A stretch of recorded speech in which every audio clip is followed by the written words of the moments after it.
I'm a woman in my mid-20s, and I've spent the last few years building a life where I can stand on my own 2 feet. I grew up in a regular middle-class family. Nothing fancy, but I worked hard through school and managed to land a stable marketing job. I cover my rent every month, I budget, I buy my own clothes, and I've always felt proud of the fact that I don't have to depend on anyone else. That part of my life was steady and good, until my cousin Laura and my aunt Diane decided to make me their running joke. Laura is a few years older than me, married, with kids. From the outside, she likes to project that she's the together one, the generous mom who has everything figured out.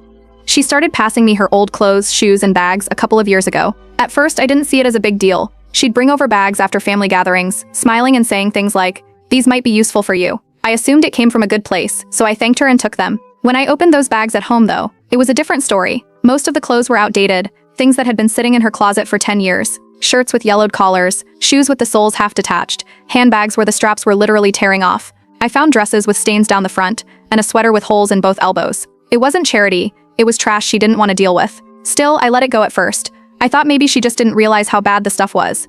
My Aunt Diane, her mom, was always in the background hyping her up. If I ever tried to politely decline, Diane would swoop in with, "Don't be wasteful." People would be grateful to get things for free. It was never phrased as an offer, it was more of an order. I started feeling like I couldn't say no without being called spoiled. Eventually, I decided I'd quietly donate the bags instead. At least that way the things could be sorted properly. Some might even find use somewhere. But Laura caught on. One day she asked me why she hadn't seen me wearing the jacket she gave me. I tried brushing it off, saying it wasn't really my style, but she pressed harder. She wanted proof that I was using her hand-me-downs, like I owed her gratitude for offloading her junk. The tension really blew open at a family barbecue.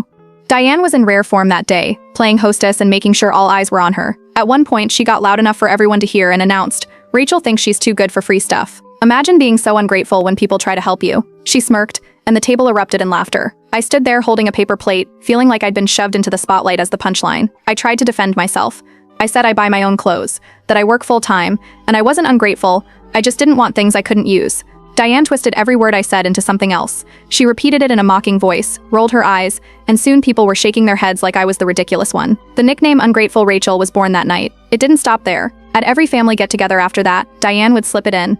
"Careful, don't give that to Ungrateful Rachel. She won't appreciate it." Laura would laugh and act like it was all a big inside joke. Even some cousins started snickering when they saw me. What made it sting more was that my own mom didn't step in. She pulled me aside once and told me, "Just take the clothes, it's not worth the fight." I understood why she said it, but it left me feeling cornered, like no one was in my corner. Meanwhile, Laura leaned into her role of the generous cousin. She'd talk at gatherings about how she loved helping Rachel out, about how she kept her stocked up with things. She painted herself like some noble figure, as though she was keeping me afloat. People clapped her on the back for being so selfless, not realizing she was just passing off bags of junk she couldn't be bothered to throw away herself. For a while I kept my head down, but the more it happened, the clearer it became. If I stayed quiet, this would just keep going. Laura would keep playing the hero. Diane would keep